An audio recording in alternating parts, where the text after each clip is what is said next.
Ronda sa syudad sa mga kampiyon. Live to the world pinaagi sa FB page karon mag-download na. Pinaagi sa Google Play ug Apple Store, YouTube ug Twitter. Alang sa mas ipakuskan nga mga balita, komentaryo, kasayuran ug kalingawan. DXDX Size 93 ang mas ipakuskan nga inyong Radyo Ronda. This station is now the ultimate power in the universe. Radio Philippines Network. Radio Philippines Network. DX General Santos. DX General Santos. Una sa balita. Una sa balita. Balita. Musika o kalingawan. Mas tulong pinalakas. Radyo.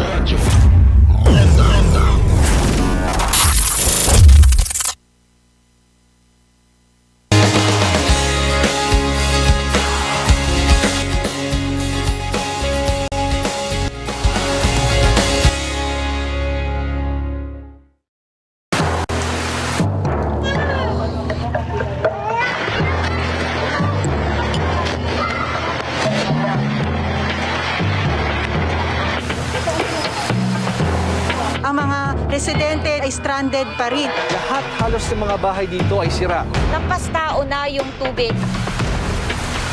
Overnight thinking, binantayan din natin ang sitwasyon. A portion of the Arten Bridge here in Navotas was destroyed. Nakikita sa likod ko ngayon, malakas na yung agos ng Bernardo River. Talagang nagbuhos ng napakatinding ulan. Ang resulta, lagpas taong taas ng baha. Agabi takot na po kami. Ilang minuto lang po na ang taas na po ng tubig. Merong mga outsiders na nananamantala. Wala pa nga rin daw tumutulong sa kanila. Kahit yung mga bahay dito sa paligid, lubog na sa baha.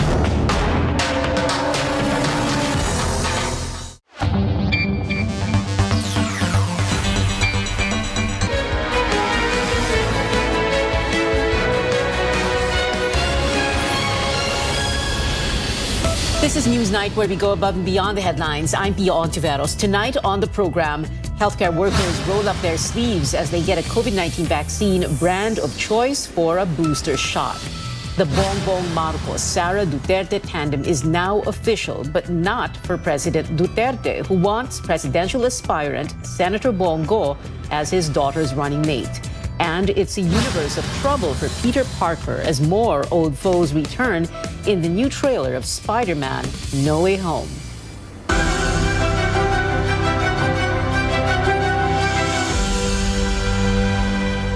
A big day for medical frontliners today as the administration of the long-awaited COVID-19 booster shot begins. There are over 1.6 million health workers nationwide who may now receive an extra dose. What do you know so far about this? Carolyn Bonkin reports.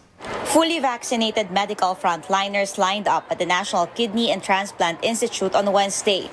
They completed COVID-19 vaccine doses between March and early May. Now, they're getting a booster shot. Among the first in line are doctors, nurses, and other hospital staff in the COVID patient area. Malaking bagay, lalo na nasa frontline ako sa cashier. So, hindi lang pasyente, yung mga relative na pwede naming sabihin na carrier, isa yon sa naging namin, parang protective shield yung bakuna talaga. It is very important for our healthcare workers who deal with these patients who are at very high risk for severe COVID disease to make sure that they are protected. The hospital's executive director is among those who had asked the national government for booster doses. Mabababa ang antibody level nila. Nasabi namin, sila ngayon ay baka magkaroon ng impeksyon dahil sila ang nasa frontliner. A health department memorandum lists now the guidelines for the administration of booster doses to medical frontliners beginning November 17. Health workers may now choose their preferred vaccine as booster. They may opt for the same vaccine or a different brand as long as it is among those recommended by the DOH and there is supply.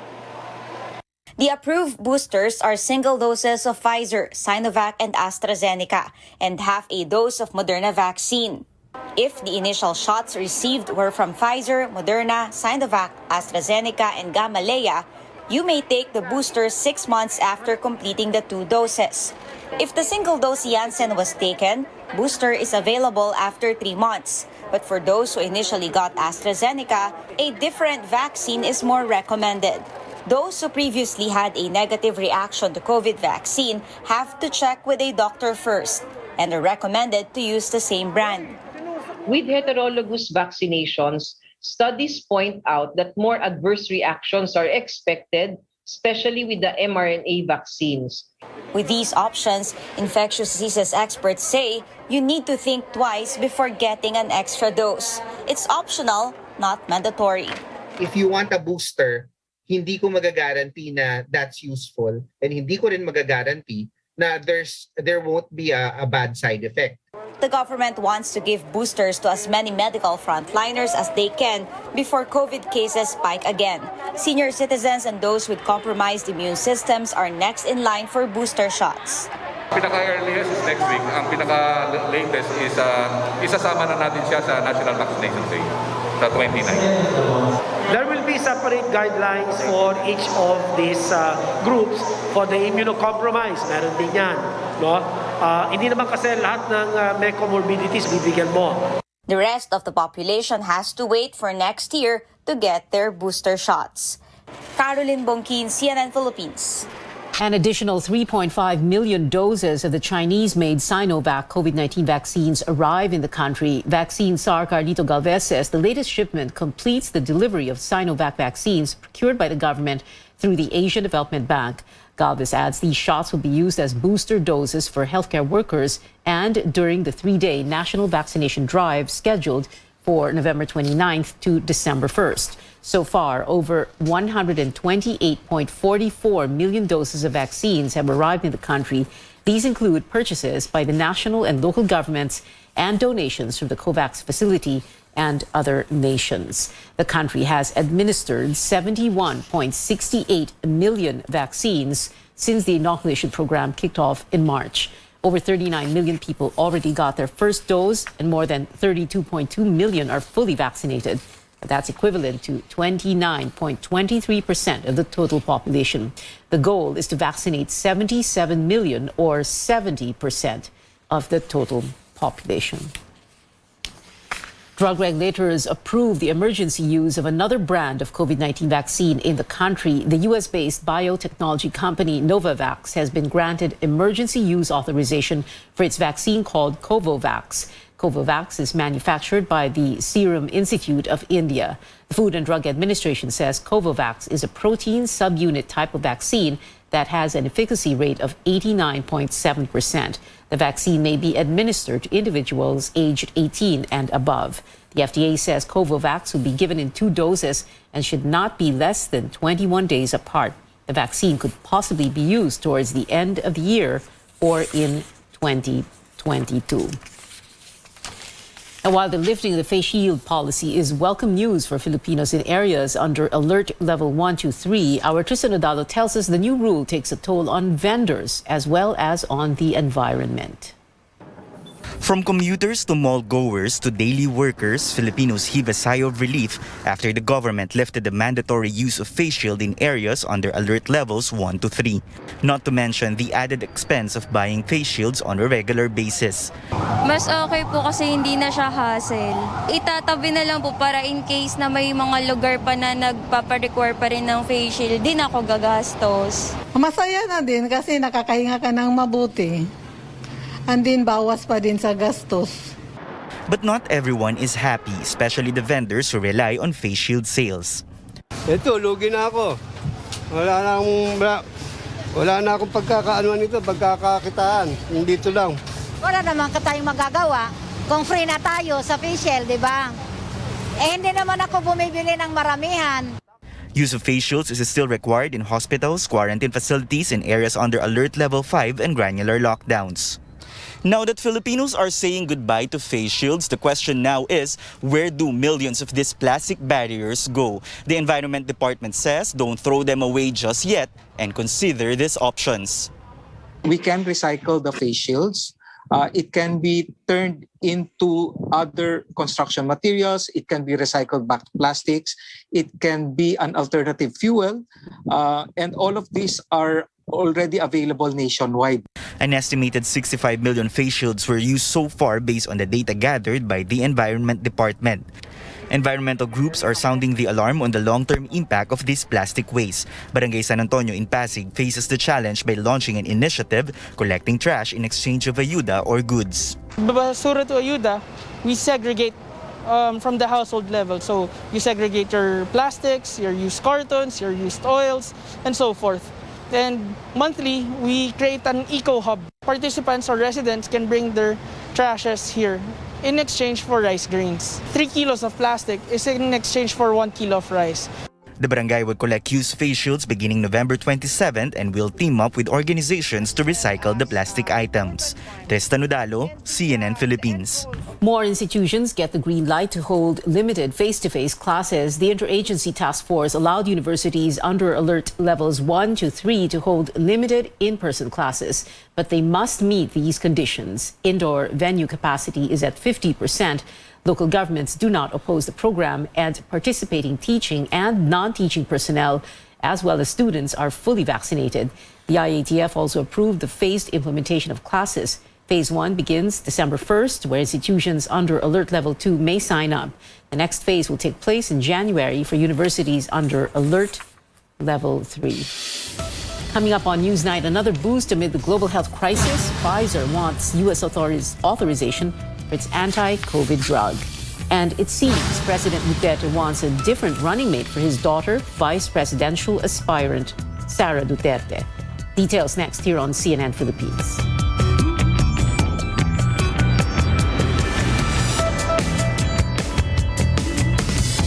Love is all about time. Di minamadali ang pagpapasarap.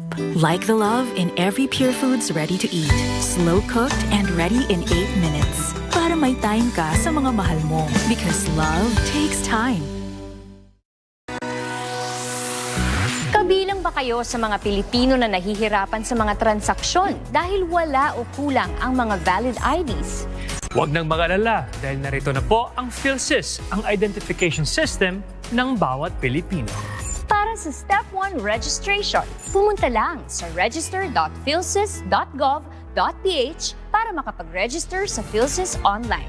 Ito ang PhilSys, ID natin to. Listo at ganado ang baby ko sa vet-approved Nutri-Chunks with active boost and prebiotics na pampalisto. Made with real meat, with essential nutrients to help them grow healthy and happy. Listo, ganado sa Nutri-Chunks. We'll be making a strawberry martini, a great way to level up a special occasion. Here's what you'll be needing for this cocktail. For the tools, you'll need... We start by adding ice into our mixing glass, and in goes your GSM Premium Gin. And then we add our dry vermouth. Finally, the strawberry syrup for some sweetness. Now take your bar spoon. Once all blended nicely, grab your strainer and pour your cocktail into your martini glass. Garnish this with some fresh strawberries. There you have it, your strawberry martini made with GSM Premium Gin. Namamas ka po! This Christmas, we may not be celebrating the way we used to because of the ongoing pandemic. But there is still a lot to be grateful for. And definitely a lot of ways we can share the Christmas spirit with others. Ngayong Pasko, bukod sa paghahanda natin ng salo-salo sa sarili nating tahanan, samahan niyo po kami ni Isa na mag-sponsor ng iba pang pamilya para sa kanilang Pure Foods Noche Buena. Mula sa halagang 800 pesos, maaari na tayong magbahagi ng Pure Foods Fiesta Ham, Tender Juicy Hotdog, TJ Spaghetti Sauce. Your new favorite viands are also now made ready to eat by Pure Foods. Crispy fried chicken, caldereta, kare-kare, and many more. Your Noche Buena can be ready in as little as 15 minutes. Wow! Ang bilis. Isang kompleto at masayang pagdiriwang ng Noche Buena ang naghihintay para sa inyo at para sa pamilyang reregaluhan ninyo ng Pure Foods Noche Buena Pack. Ito ay mahahanap sa San Miguel Foods website. Magtungo sa thehub.sanmiguel.com.ph. Let us continue the spirit of Christmas giving so more of us can celebrate the season. Sama-sama po tayong magdiwang ng Pasko! Buo ang Pasko sa Paskong Pure Foods!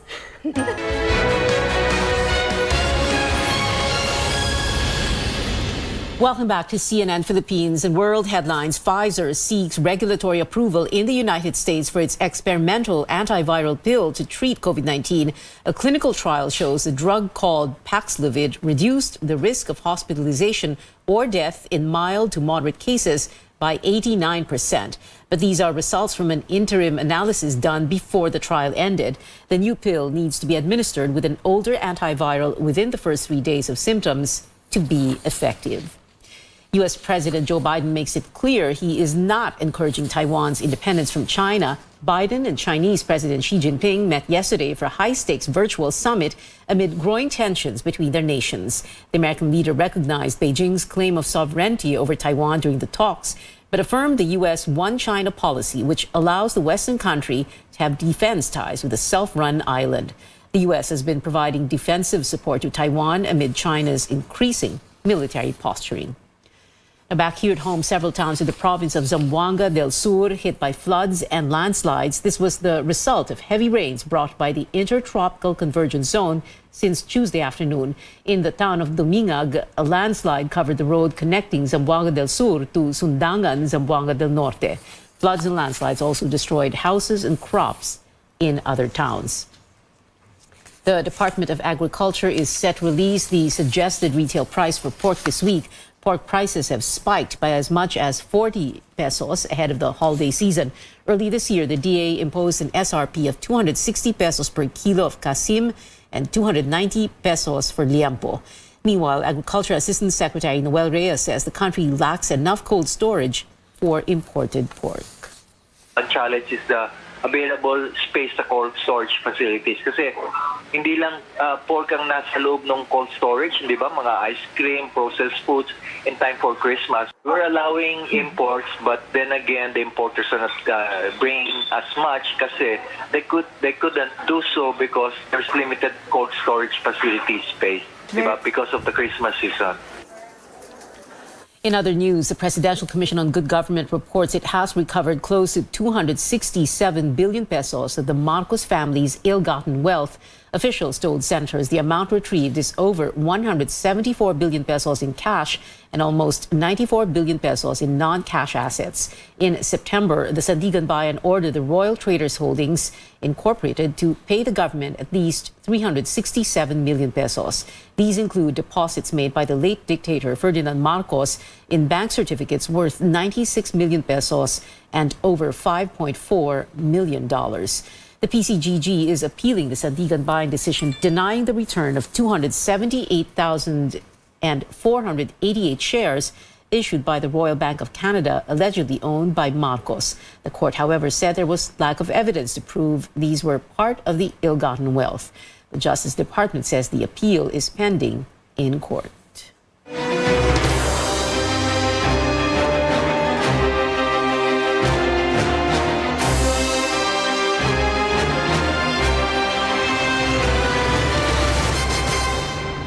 Presidential aspirant Leody de Guzman leads a commemoration for workers who died in a tragedy 40 years ago. 169 workers were buried under quick-drying cement on November 17, 1981, when the scaffolding collapsed during the construction of the Manila Film Center. De Guzman, a labor leader, called for justice for the victims and slammed the so-called golden age of infrastructure during the Marcos administration.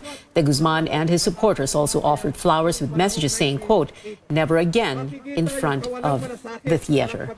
Let's now have an up-close conversation with Ka Leody himself. Good evening po, Ka Leody, and welcome to Newsnight.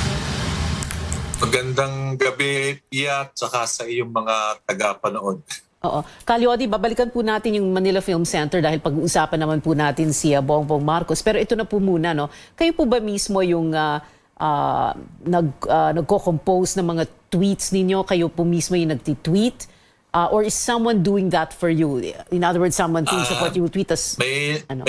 Mayroon akong team na nagdi-discussion para doon sa mga ilalabas na statement ko sa bawat issue o bawat araw. So, Kaya pero, nagkakaroon kami ng diskusyon. Okay, pero yung ideas mismo, sa inyo galing or sa kanila? Sa akin din, minsan sa kanila, nagdi-discussion kami, nagpapalitan, sasabihin ko, okay yan. Okay. Sasabihin naman nila, okay din yan. Parang ganon, mayroon kaming team na nag-uusap-usap Okay. sa mga statement kong ilalabas. Isa sa mga statements na nilabas po ninyo sa social media ay yung meron kayong parang challenge kay Sara Duterte na sige, tumakbo ka para, and we quote, yung pagkamuhi daw sa pamilya nila, lumabas daw kapag tumakbo si Sara and makikita daw sa elections. When you came out with that, Calyodi, ang tingin nyo ba tama yung statement nyo? Because if you look at the surveys, well, at the time, no, when she was still included doon sa presidential rankings, mataas ang survey ranking niya eh. So, paano po yun? How can you say na lalabas yung pagkamuhi or hindi siya mananalo sa eleksyon dahil galit ang tao sa kanyang pamilya? May ganun akong reading na yung mga tao sa pagdating ng eleksyon ay magdi-decide at ang kanilang decision ay magbabatay doon sa kanilang halos 6 years na panunungkulan ng kanyang ama na hindi naman talaga nangyari yung pangako ng kanyang ama dahil sa ang paraan ay pananakot at palpak talaga yung kanyang ginawa sa nakalipas na halos mag-6 na taon na. At ang tingin ko ay magdi-decide ang taong bayan pagdating ng eleksyon. Well, anong tingin po ninyo sa so-called BBM Bongbong Marcos, Sara Duterte tandem? Although nasa iba't ibang partido sila, there's supposed to be a tandem now. They're going to be supposedly running together. What do you think of that? Tingin ko isang natural na bagay yun. Talaga namang nagsasama-sama yung mga magkakapareho. Para nga bang yung lumang kasabihan na bird of the same feather flock together. Parehong dinastiya, parehong akusado sa pagnanakaw, pareho ding akusado sa pagpatay. Kaya natural sa tingin ko na magsama silang dalawa. Pag sinabi po ninyo pagpatay, you're referring of course to the war on drugs of President Duterte. If you were president, if you won in the election and you were president, what kind, no? Anong klaseng war on drugs ang gagawin nyo? Dahil let's be honest, talagang problema naman talaga yung droga sa atin eh. So we do need to do something about it. But how would you handle it? At hindi sa paraang pagpatay, talagang lalabanan yung droga. Pero ang approach ay hindi dun sa pagpapatayin yung mga involved at saka yung mga biktima ng droga, kundi ituklasin ano ba yung root cause ng droga. Ako naniniwala na malaking bahagi ng dahilan niyan ay yung laganap na kahirapan ng ating mga mamayan. Kaya dapat yun ang i-address. At itrato na ito'y isang health problem. At hindi ito mga parang police problem na sundalo at police ang ihaharap. Ganun ko i-approach ito. At tama naman na dapat harapin yan. Pero yun nga, sa akin, yung root cause ng problem ang dapat i-address. Okay, nabanggit po ninyo ang salitang health. So syempre, meron po tayong pandemya ngayon, this health crisis. How would you manage it differently? Siyempre, yung sa COVID, dapat iba rin. No? Hindi rin parang solusyong militar ang paraan. At hindi dapat ang mga nagpapatakbo niyan at nagmamanage ay mga general ng ating mga kasundaluhan o kapulisan. Kundi dapat mga expert ng medical ang siyang dapat namumuno at nagpapasya doon sa mga dapat gawin. Doon sa drugs ay dapat rehabilitation. Kinakailangan ay i-rehabilitate natin, iligtas natin yung mga biktima ng droga at yung mga siyang nagpapakala, yung mga drug lord, ay dapat ay makulong ang lahat ng iyan. Hindi dapat patakasin. Balik po tayo sa health crisis sa pandemya, Calyodi. Sino po yung pipiliin yung health secretary? Pwede niya si Leachon na siyang parang vocal na vocal ngayon na nagpapaliwanag ng mga scientific na approach tungkol doon sa paglaban sa COVID. Pwede siya na isang contender para sa posisyon na yun. Okay. Kanina lamang before we introduced you, Calyodi, napag-usapan po natin yung Manila Film Center. No? Of course, 1981, so that happened 40 years ago. In other words, there is an entire generation of Filipinos who don't even know that happened. No? So, ang tagal na ng panahon, 35, 36 years since EDSA 86. So, the question now is, you have Bongbong Marcos running, tapos ang daming nagsasabi, paano tayo nakarating sa puntong ito? Nagka-EDSA tayo noong 1986, although kayo pa sa kaliwa, no? Medyo wala po kayo sa EDSA. But anyway, ibang issue yon. Pero ang daming nagsasabi, kasalanan daw ng taong bayan dahil we have short memories. Now, we don't remember. That's why yung never again, never forget, para bang wala sa atin yun, ano? Pero pag tumingin po kayo sa history ng after EDSA, yung post-Marcos years, 35 years po yun, 26 years of those 35 years, mga administrations ng mga presidente na who were allied against Marcos. So ano po yung naging problema natin, Calyodi, sa tingin ninyo? Ako tingin ko kung bakit nagkaganyan, ay yung mismong pangako ng EDSA ay hindi naman natupad. Walang nangyayari. Parang ipinagpatuloy lang yung mga pamamaraan, polisiya ng dating diktador na si Marcos. Yung inaasam ng mamaya na pagbabago ay hindi naman na i-deliver nung pumalit ng mga nagpalit-palit na gobyerno after Marcos.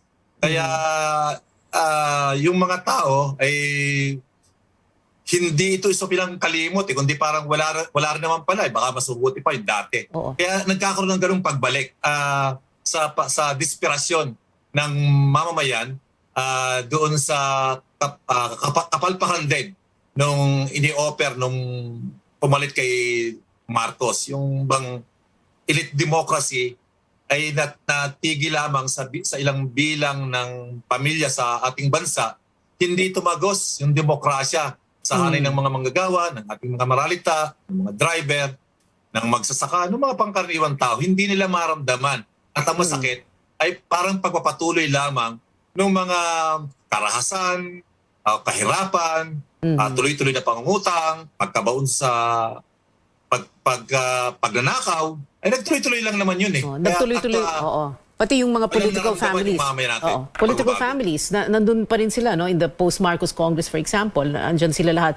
But Calyodi, are you saying na you agree with political analysts when they say that this election could be a referendum on EDSA and not just the Duterte administration, because you have Marcos who has 40% of the vote in the latest survey, in the latest survey rankings, above 40%, di ba? Yung pagtaas ng rango ni Marcos o ni Sara, may malaking factor diyan yung perang pinapakawalan nila. Grabe kasi yung perang pinapakawalan para ipatampukin o baguhin, revise yung buong kasaysayan ng panahon ni Marcos. Kaya parang nabobola, nalilin lang yung ating mamayan using yung kanilang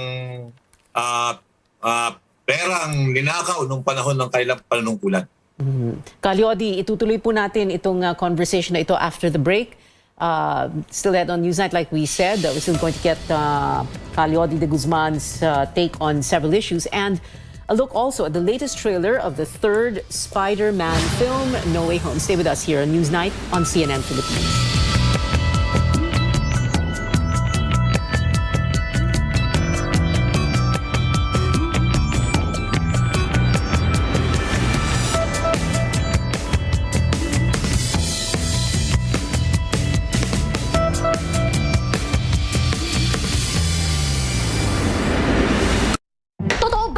also makes the cheesiest? Exhibit X, my cheese. Exhibit TJ, cheesiest. Totoo nga! Walang duda, kids can tell na ang cheesiest ng #1 tender juicy cheese dog. But DJ cheese dog ka naman. Bawat patak, may sarap, may lakas, sulit. Red Horse Beer.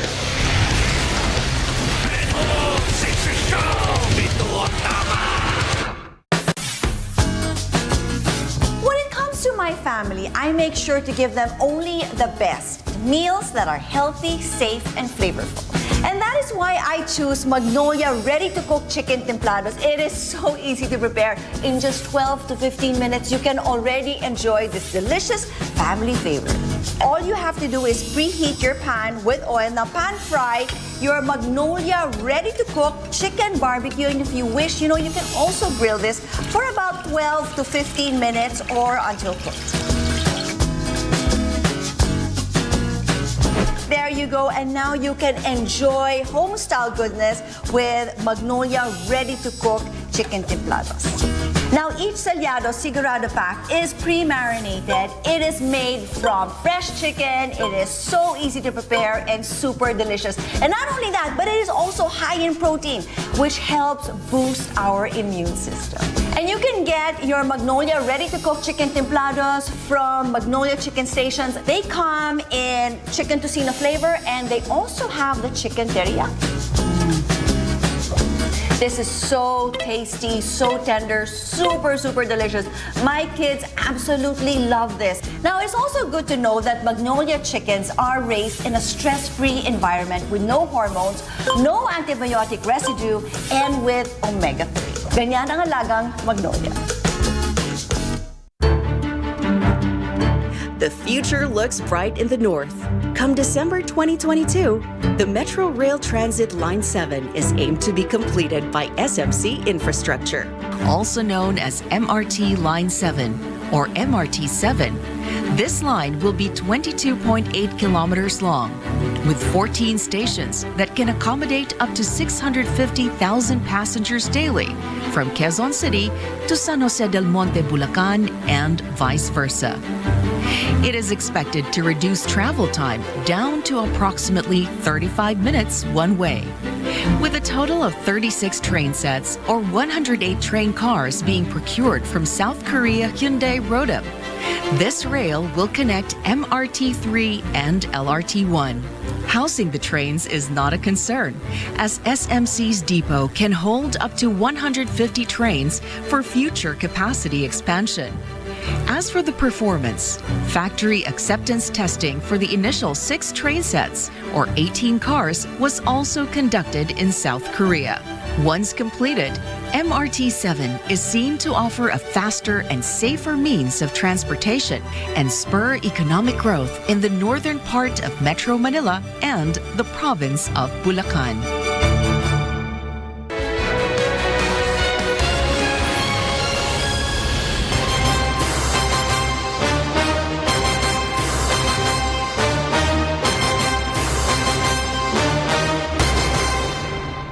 Welcome back to CNN Philippines. It's official. Presidential aspirant Bongbong Marcos and vice presidential hopeful and Davao City Mayor Sara Duterte are teaming up for next year's elections. Despite this, Mayor Sara's father, the president, is still pushing for another tandem. What does this mean for others joining the 2022 race? Our Rex Remigio gives us the details. No matter how long the negotiations, along with speculations, and even some drama, things eventually ended up with the Bongbong Marcos-Sara Duterte tandem. For supporters, it's a dream team. For critics, it's a nightmare coming. Both Marcos and Sara Duterte confirmed their tandem Tuesday evening. A coalition between Marcos's Partido Federal and Sara Duterte's Lakas CMD has also been formalized. For a political analyst, this will boost their chances of winning. It's a strong tandem but not necessarily unbeatable, di ba? Sila parating titingnan, sila parating obserbahan. So the other contenders will definitely keep a watchful eye on the Sara Bongbong tandem. The two say they will also go around the country to campaign and seek for more support. But the tandem may also have its own challenges. Sara's father, President Duterte, does not support her partnership with Marcos. He wants his daughter to run with his longtime aide, Senator Bongo, who also wants to run with Sara. Support for Go and Sara is the president's quote standing order to almost 100 lawmakers who attended the meeting at the palace Tuesday evening. Marcos and Go have committed to continue the chief executive's programs and projects. But in the end, Sara Duterte chose Marcos. Ang aking partido ay nakipag-alyansa at humingi ng suporta para kay Bongbong Marcos at para sa akin. Matapos kong tanggapin ang inyong hamon at panawagan. Political analyst Jean Franco says differences between the father and daughter will not help the campaigns of Marcos, Sara, and Go. They're coming from the same base yung base ni Duterte, 'di ba? That would definitely split their voting base. Franco adds it can even help the opposition and other candidates but not enough to overtake Marcos, who's leading in a sponsored survey. Will others catch up? This time that there's already the tandem, they will need to recalibrate. Or rethink yung kanilang campaign strategies. More than 6 months to go before elections and it's still anybody's ballgame. With battle lines drawn, voters now have the time to choose their leaders for the next 6 years wisely. Rex Remitio, CNN Philippines. Meanwhile, Mayor Sara Duterte confirming she has accepted the offer of her party, Lakas CMD, to be its chairperson as part of efforts to solidify her campaign with Marcos. It was Senator Bong Revilla himself who offered his post. Now, last night, I spoke to another expert about the different tandems floated by the administration. For De La Salle University political science professor Julio Tihanqui, the president endorsing the Go Duterte ticket, even while the Marcos Duterte tandem is already made official, shows the failure of the administration to unite its forces for 2022. Here's what he told me on Politics as Usual last night. Mukhang nagkakasala sa labat ng mga kwento nila, no? The objective of the game is actually to coordinate, no, if they want to consolidate their forces, no. But apparently what's happening here is failure in coordination, no. So lahat to reaction sa isa't isa, no, sa mga galaw nila, no. At parang chess yan, no, nag-abang sila kung ano mga kilos ng kalaban nila at saka sila gumalaw, no. Kaso lang sa sobrang dami na naglalaro, medyo nagugulo na yung laro, no, at medyo nalilito na rin ang taong bayan. Another catch the full interview on the replay of Politics as Usual this Sunday 7 in the evening, only here on CNN Philippines. Another presidential aspirant, Senator Manny Pacquiao, remains confident he will clinch a majority of the votes from the Visayas and Mindanao. This despite Davao City Mayor Sara Duterte's support for former Senator Ferdinand Marcos Jr. Pacquiao says he believes most voters in the Visayas and Mindanao will vote for a Visayan for president. The senator also unfazed by voter preference surveys showing him lagging behind other presidential aspirants. He says the warm reception he gets from the people during his sorties proves he is popular among voters. Pacquiao spoke before 400 pastors in Bulacan and paid a courtesy call on Sibac Party List Representative Eddie Villanueva, who heads the Jesus is Lord Church. Pacquiao also met with Bulacan Governor Daniel Fernando to seek his support. Pwede naman yung mind conditioning sa taong bayan Magpalabas sila ng palabas ng survey ng gano'n, like online. Pag mag-survey ka sa online, daig talaga ako kasi marami sila, hindi ako gumagamit ng troll At the end of the day, ang taong bayan ang pipili, ang buboto. No, alam ko na ang mga mahihirap na tao, ang mga nagugutom na pamilya ng bawat Pilipino, nararamdaman nila yung naintindihan nila ako kung bakit ako ganito dahil doon ako galing. At alam ko na susuportahan nila ako. The group of presidential aspirant and Manila Mayor Isko Moreno, meanwhile, says it is not bothered by the Marcos-Duterte tandem. Campaign chief Lito Banayo says it does not diminish Moreno's chances in 2022. Banayo says Moreno has visited different provinces while other candidates are still stuck in negotiations.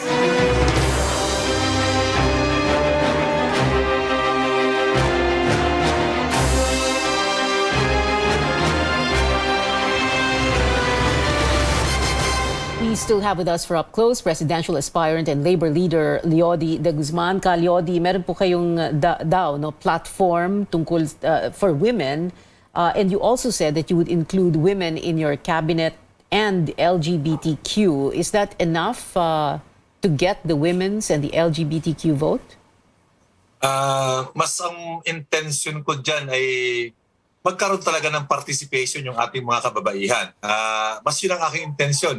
Yung boto, tupalo lang kung nagugustuhan nila yung aking plataforma. Pero magbumoto man sila sa akin o hindi, ang nakikita ko, kinakailangan i-empower natin yung mga kababaihan at huwag parang ilagay lang sa sideline.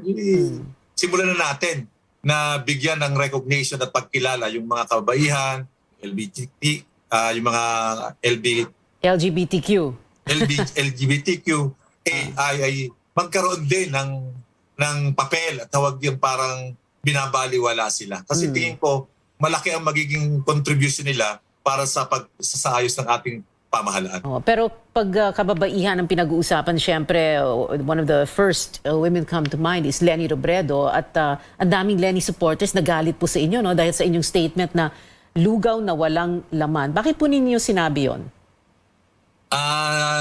Kaugnayan doon sa kanyang statement kasi noong ko pa sinasabi, yung tungkol sa issue ng kontraktualisasyon, na naging sagot niya doon ay yung pag-aaralan at aalisin yung endo. Yung PIA, yung endo, ay matagal nang wala na yan at hindi na pinapractice ng mga negosyante. Ang pinapractice ng mga negosyante ngayon at siyang mukha ng kontraktualisasyon ngayon ay yung manpower agency. Doon na ipinasa ng mga kapitalista yung kanilang mga manggagawa sa manpower agency. At yun ang mukha ng kontraktualisasyon na dapat alisin. Okay. Yung endo, wala na yun eh. Hindi na nag-direct hire yung mga kapitalista.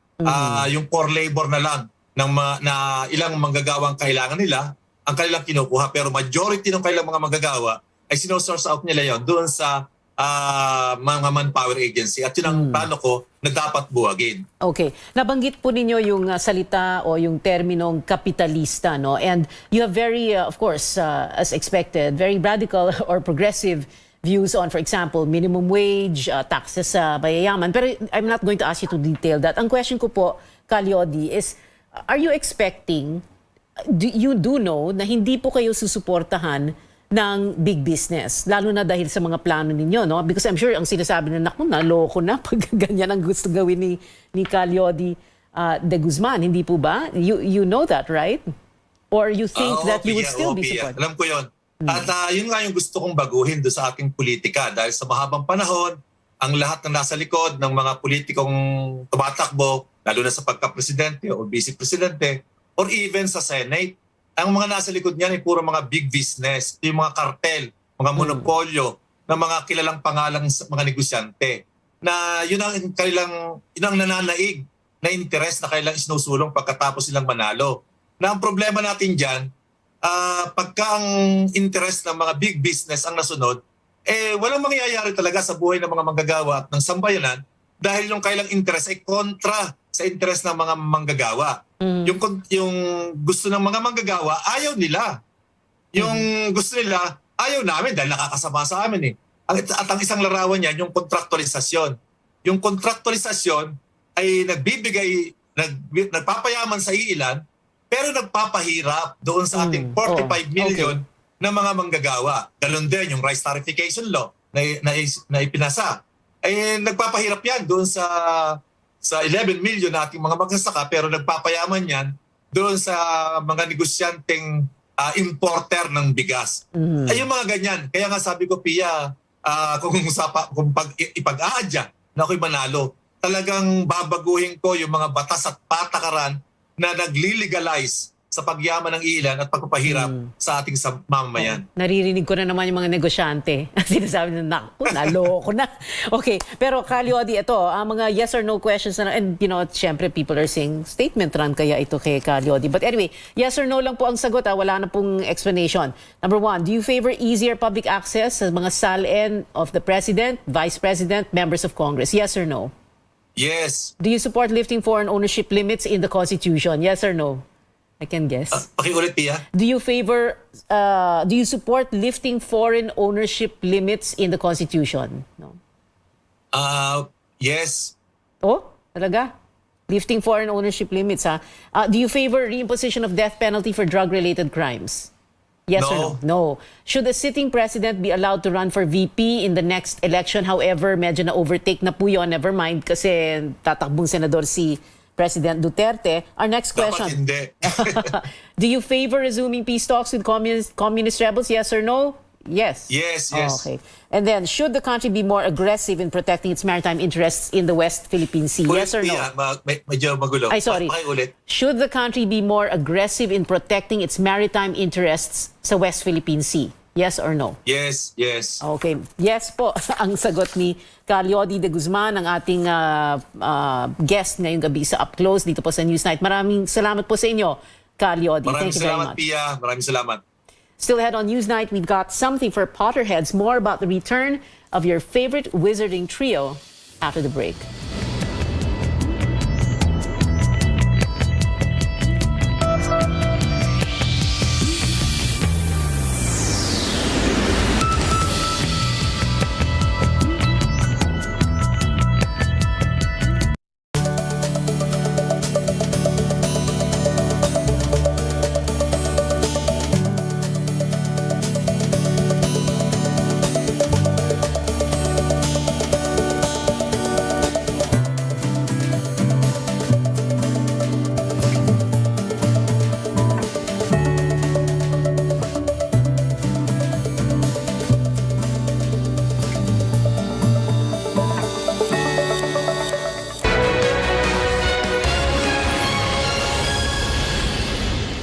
Welcome back, Potterheads. Get ready for a nostalgic trip back to the wizarding world. The Harry Potter 20th Anniversary Return to Hogwarts special is set to feature the iconic cast for all-new, in-depth interviews 2 decades after the first film in the franchise premiered. Stars like Daniel Radcliffe and Rupert Grint will make an appearance, as well as Emma Watson, who's already posted about her excitement for the special. That comes out on HBO Max January 1st. International release dates will be announced soon. And before we go, Peter Parker is back, but so are plenty of his previously defeated foes. A new trailer for Spider-Man No Way Home, starring Tom Holland and Zendaya, came out today. Several villains from the multiverse, like Sandman and Electro, return to wreak havoc on Peter Parker's world. But it will be up to the iconic hero to decide if they're worth saving. Here's a sneak peek of the trailer. They're a danger to our universe. You're not gonna take this away from me. Peter, you're struggling to have everything you want while the world tries to make you choose.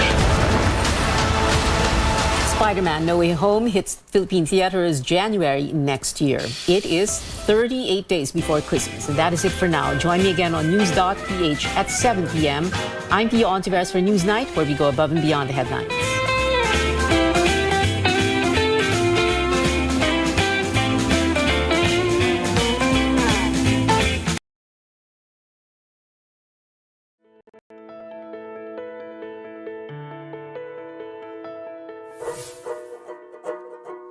Frequent hand washing is one of the best ways to avoid getting sick and spreading illnesses, especially during this pandemic. As a result, many of us are noticing that our hands are dry, which isn't serious or dangerous, but it can be very irritating or bothersome for a lot of people. Nobody likes flaky or itchy hands, right? But while clean hands save lives, it's also important to protect them. After all, your health is in your hands. I'm Dr. Freddy Gomez. This is MedTalk Health Talk, where your care comes first.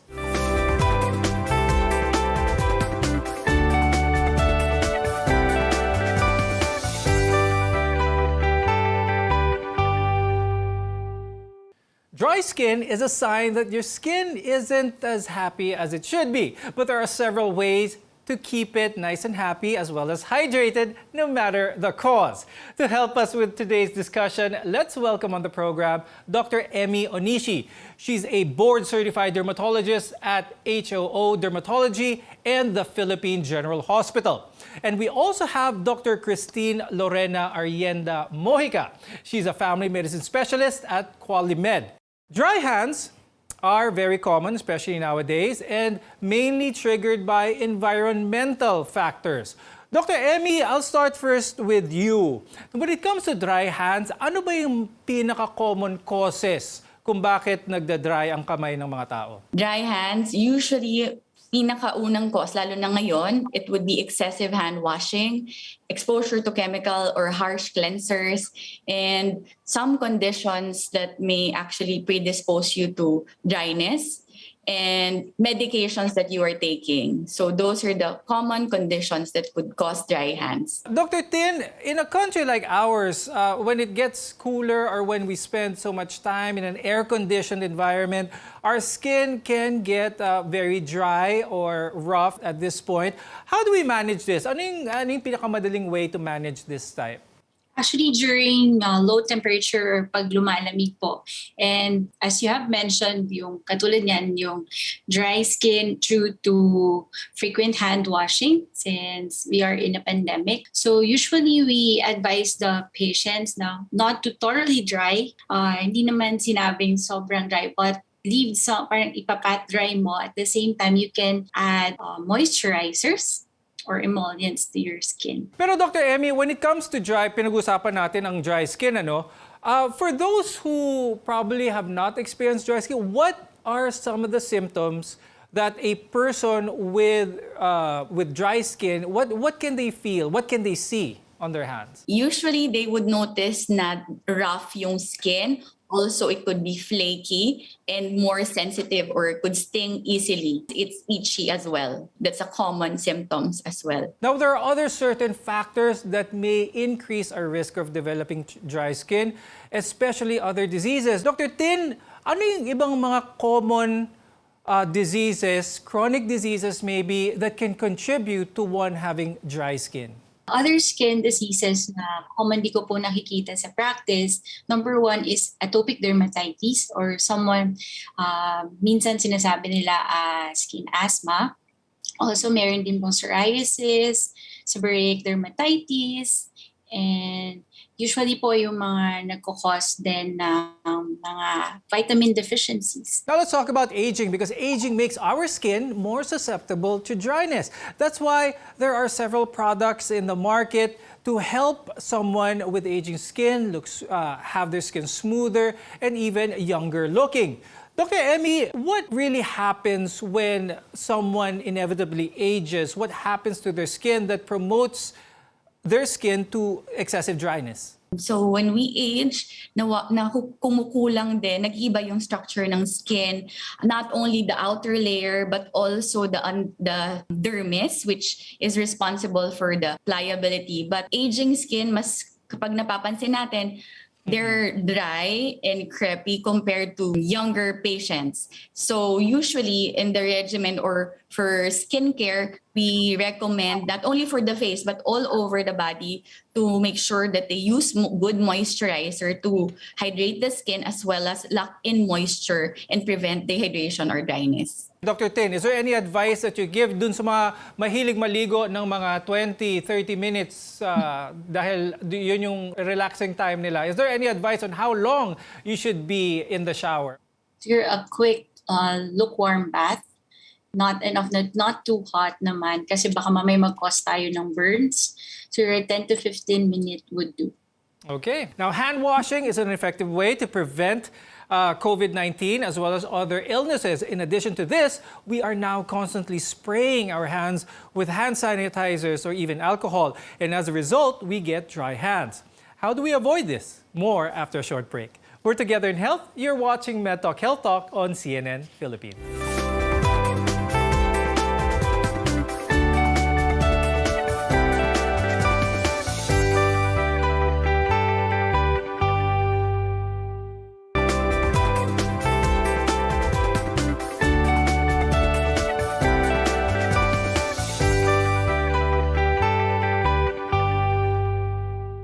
Regular hand washing is the best way to protect ourselves from all kinds of germs, and as a result, we avoid getting sick and getting others sick. I'm Dr. Freddy Gomez, and you're watching MedTalk Health Talk on CNN Philippines. We're here to build a healthier future for you. When your hands are dirty, germs can spread when you touch your eyes, your nose, and mouth, and when you eat or when you touch a contaminated surface or an object. Dr. Tin, paki-explain nga po sa audience kung gaano ka-importante ang paghuhugas ng kamay at gaano ba kadalas dapat. Kailangan natin mag-wash very often. Although, mas makikita siguro natin before, ang sinasabi nila, hand wash when your hands are soiled. But nowadays, since we know that we're in a pandemic, if we have the chance, mas maganda pa rin po talaga ang hand washing and hindi lang basta hand washing, we need to have the proper hand washing. Kasi po ang hand washing natin, yun yung first line of defense natin. So for me, it's not enough na sanitizers or alcohol lang. So if you have the chance, kunyari nasa work or sa bahay, or may nahawakan ka na frequently touch, cellphones, doorknobs, I guess mas maganda hand wash pa rin po. Now, Dr. Emmy, my question is, your advice is to hydrate hands, especially those that are prone to infection. But with the multitude of moisturizers available on the market today in the pharmacies or whatnot, instead of us focusing on the brands, let's focus on what ingredients should your viewers watch out for whenever they choose a moisturizer. We want an occlusive or more thick and heavy moisturizer so that they can effectively seal the moisture. Usually, ito yung cream-based or ointment-based. And the main ingredients is usually petrolatum or mineral oil. And for example, for the face, we don't use that because we don't want to clog our pores. So most of the products in the market, they combine the occlusive, emollients, and humectants, meaning iba-iba yung action nila. But the most important is to seal the moisture, to fill in the gaps, and as well as attract moisture into the skin. Okay, and talking about sensitive skin, let's talk about those who are prone to developing atopic dermatitis or madalas naririnig ng mga tao is skin asthma. Dr. Emmy, let's talk about this. Could you explain to our viewers what is this, gaano kadalas ba ito, and what happens to someone who is prone to having atopic dermatitis? Skin asthma, it's a chronic skin condition, meaning nawawala siya and pwede siyang bumalik. And usually, ang condition nila, they have a deficiency sa skin. So may kulang na part ng skin nila. That's why they're more sensitive and they're more prone to dryness. And overall dry yung skin nila and rough, usually. Those are the signs and symptoms. And the very important, it's really itchy. Dr. Tin, itong mga medical conditions, for example, hypothyroidism or isang taong may diabetes or isang taong may malnutrition, itong lahat ba, paano kaya mas madaling agapan ang isang tao when they see that they have already skin manifestations because of these? Usually, you have to treat the underlying cause first, or you have to control muna yung if they need thyroid hormones or yung kanilang maintenance medications in terms of sugar control. So, kailangan mo na pong i-address yon. So, patulad po ng sa atopic dermatitis, if tingin po ni doctor, so mukhang at least yung basic po siguro na you have to hydrate, drink lots of water, hydrate, and put moisturizer. Dr. Emmy, I'd like to ask, is the sun a big factor on the health of someone's skin, especially when it comes to dryness? So the sun is a major contributing factor for skin aging.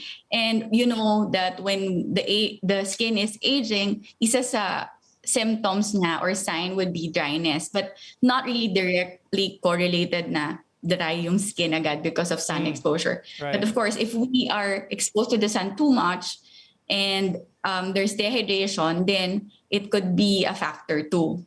Dryness. Is there a product that can do both, protect your skin from the damaging UV rays, but at the same time moisturizing your skin as well? Are there products available with these ingredients in mind? Yes, actually, most of the sunscreens or some sunscreens are specialized to be moisturizing as well. So other sunscreen, depende if you have oily skin, they're oil-free or gel type. But if you have a dry skin and you want a protection, then sunscreen with moisturizers are also available. How do we find a solution for one's dry skin?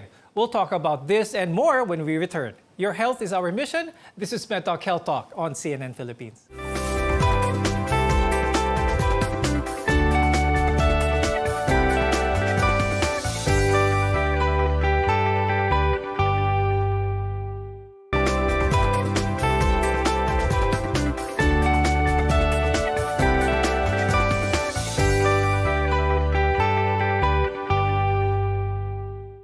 If you're prone to dry skin, you may want to look into your habits and maybe your diet. I'm Dr. Freddy Gomez, and you're watching MedTalk Health Talk on CNN Philippines. And our mission is for better health for you and your loved ones. Dr. Tin, we've been talking about yung mga skin manifestation natin dito, no? Pero gaano ka-importante ang pagkain na kinakain ng isang tao when it comes to anong itsura or gaano ka-healthy ang balat nila? There's a saying na you are what you eat. Right? So, it's important, siguro po, since yung skin natin is the biggest organs in the body. So, it's good siguro na ma-maintain natin siya by taking care of our health by eating fruits and vegetables or a well-balanced diet. Now, I'd like to go to Dr. Emmy. Let's talk about yung mga pagkain na masustansya at may direct effect sa health ng balat ng tao. What type of food should our viewers eat for good, really glowing skin? Especially for dryness, it's important that you include food with omega-3 and 6 fatty acids because they're essential dun nga sa lipid part ng skin natin or ng barrier function. So, they hydrate the skin well and para mas soft and smooth yung skin. So, they're very important. And also, of course, hydration. Drink lots of water. If you don't have any condition naman na bawal uminom ng tubig, then it's just plain water. Or maybe add some lemon but walang other sugar or hindi importanteng components. Dr. Tin, let's move on to some prevention naman. So we want to give our viewers some advice on how to prevent dry skin for that matter. Where should they start? Focus natin is yung hand washing. So as we have mentioned, we can use a variety of emollients or moisturizers that could prevent further dryness due to frequent hand washing. Also for overall po yung pagligo natin. So we have to maintain or kung may existing kang skin condition, so you have to limit your bathing or yung pagligo and use lukewarm water and preventing vigorous drying para at least ma-lock in pa rin po yung moisture and use skin products na binigay po ng inyong board-certified dermatologist or your family physician. And also for Emmy, how can our viewers be able to take care of their skin, not just for dryness, but in general? I'm sure a lot of viewers are not just concerned about the skin in their hands and being dry, but the skin in their face and trying to keep that, from sun damage and everything that could harm their skin. What's your advice for the viewers? A good moisturizer, especially for the face, non-comedogenic but moisturizing, and also sunscreen because most of skin aging or 80% of our aging skin or aging of skin is because of UV exposure, and we want to protect our face, for example, from UV exposure. Ano ang mas nakaka-dry dito? Ang paggamit ng sabon na tubig or ang paggamit ng alcohol na 70% and above isopropyl? If you are using a mild cleanser, then mas harsh yung alcohol talaga sa kamay because it's really dehydrating the skin and it also damage the lipid layer of the skin. But pareho, if you wash your hands naman talaga ng paulit-ulit kahit gaano pa ka-gentle, syempre, nade-dehydrate, especially if you're using hot water. So, make sure that you moisturize right after hand washing if it's possible. And mga within 2 minutes, malagay na yung moisturizer agad para ma-lock in yung moisture sa kamay natin after paghugas ng kamay. I'd like to thank dermatologist Dr. Emmy Onishi as well as family medicine specialist Dr. Christine Arienda Mojica for joining us today and sharing with our viewers your knowledge. But always make sure that you have any doubts when it comes to taking care of your skin. Always ask the help of your doctor. Now, dry hands are a normal part of life, especially now since hand hygiene is our first line of defense against COVID-19. That constant washing and spraying of alcohol can lead to ultra-dry skin, but you can keep your hands healthy and still be hygienic. So don't skip hand washing. Moisturizing, for one, can bring those hardworking hands back to life. We want to be your partner for a lifetime of good health. I'm Dr. Freddy Gomez. Thank you for watching.